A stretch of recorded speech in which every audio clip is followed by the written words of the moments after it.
Hi అండి. అందరూ ఎలా ఉన్నారు? ఈరోజు 'హరిహర వీరమల్లు' చూశానండి సినిమా.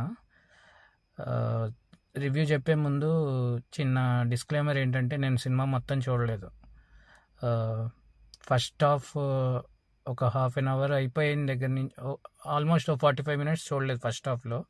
సో, ఈ రివ్యూ కేవలం నేను చూసిన ఇంటర్వెల్ ముందు కొంచెం సీన్స్ అండ్ సెకండ్ హాఫ్ దాని ప్రకారమే చెప్తున్నాను. ప్రాబ్లమ్ ఏంటంటే కారు 0%లోకి వచ్చేసి ఆగిపోయింది. సో, ఆ టెన్షన్‌లో లేట్ అయిపోయింది.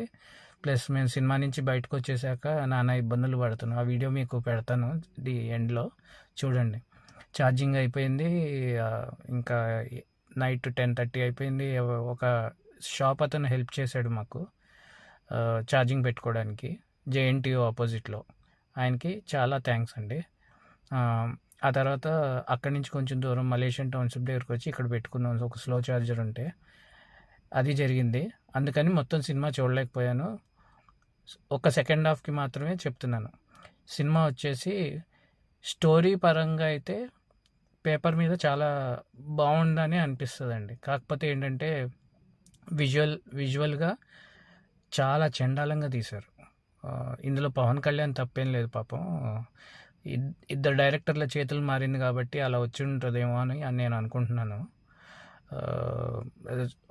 మొత్తం సినిమాకి డిసడ్వాంటేజ్ ఏంటి అంటే గ్రీన్ స్క్రీన్ గ్రాఫిక్స్ ఎంత వర్స్ట్గా ఉన్నాయంటే అంత వర్స్ట్గా ఉన్నాయి. మరీ సి గ్రేడ్ మూవీలు కూడా అంత దారుణంగా తీరు. సో అలా తీశారు. మేబీ టైం ఇచ్చి ఉంటే బాగుండేదేమో. కొంచెం మనకేంటంటే చావా కైండ్ ఆఫ్ స్టోరీ ఇది. అలాంటిది మనకి అబ్రప్ట్గా అయిపోయినట్టు ఉంటుంది. గ్రాఫిక్స్ అయితే టూ బ్యాడ్ అండి. అసలు సి గ్రేడ్ మూవీ లాగా ఉంటుంది. ఇందులో పవన్ కళ్యాణ్ తప్పేం లేదు పాపం.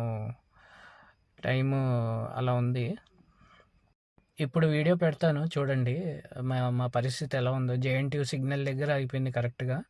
అక్కడ షాప్ వాళ్ళని రిక్వెస్ట్ చేసి చిన్న జుగాడ్ చేసి ఛార్జింగ్ అయితే పెట్టుకున్నాం. అంటే నా దగ్గర పోర్టబుల్ ఛార్జర్ ఒకటి విడిగా తీసుకున్నాను. దాని హెల్ప్తో అయ్యింది 2%. అక్కడి నుంచి మళ్ళీ మలేషియన్ టౌన్షిప్కి వచ్చి ఇక్కడ పెట్టుకున్నాం. ఛార్జింగ్ ఎట్లా ఫోన్ ఛార్జింగ్